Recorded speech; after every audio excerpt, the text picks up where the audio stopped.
ചിന്നത്തമ്പി അണ്ണാവിയെ കുറിച്ച് കൂടുതൽ കാര്യങ്ങൾ അടുത്ത ഭാഗത്തിൽ പറയാമെന്ന് പറഞ്ഞിരുന്നു. അപ്പൊ തുടരുകയാണ് കേട്ടോ. കേരളത്തിലെ ചവിട്ട് നാടകത്തിന്റെ പിതാവാണ് ഇദ്ദേഹം എന്ന് എല്ലാവർക്കും അറിയാലോ. കേരള ലത്തീൻ ക്രൈസ്തവരുടെ കലാരൂപങ്ങളിലൊന്നാണ് ഈ ചവിട്ട് നാടകം. വാറുച്ചൻ ഉണ്ണാവി എന്നു മറ്റൊരു നാമമുള്ള ചിന്നത്തമ്പി അണ്ണാവിയെ കുറിച്ച് നിരവധി കഥകളുണ്ട്. ഇദ്ദേഹം തമിഴ് വംശജനാണെന്നും ഇന്ത്യൻ ഭാഷകൾ പഠിച്ച യൂറോപ്യൻ മിഷണറി ആണെന്നും താടിയും മുടിയും വളർത്തി തോളിൽ മാറാപ്പുമേന്തി പാട്ടുപാടി നടക്കുന്ന ഒരു നാടോടിയാണെന്നും പറയപ്പെടുന്നു.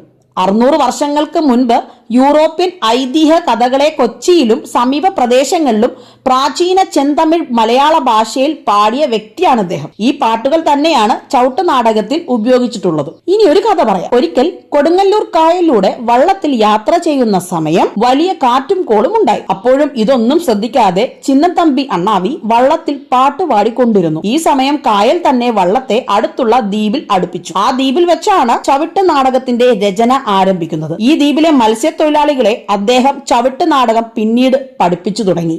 ഈ കാണുന്ന ചിന്നത്തമ്പി അണ്ണാവിയുടെ പ്രതിമ ഇരിക്കുന്ന ഈ സ്ഥലത്തെ അണ്ണാവി സ്ക്വയർ എന്നാണ് അറിയപ്പെടുന്നത്. എനിക്ക് ഇദ്ദേഹത്തെ കുറിച്ച് ഇത്രേ കാര്യങ്ങളെ അറിയാവുള്ളൂ. പക്ഷെ ഇതിനേക്കാൾ കൂടുതൽ കാര്യങ്ങൾ അറിയാവുന്നവർ അനേകരുണ്ടെന്ന് എനിക്കറിയാം. നിങ്ങൾക്കറിയാവുന്ന കാര്യങ്ങൾ കമന്റ് ബോക്സിൽ രേഖപ്പെടുത്തുക.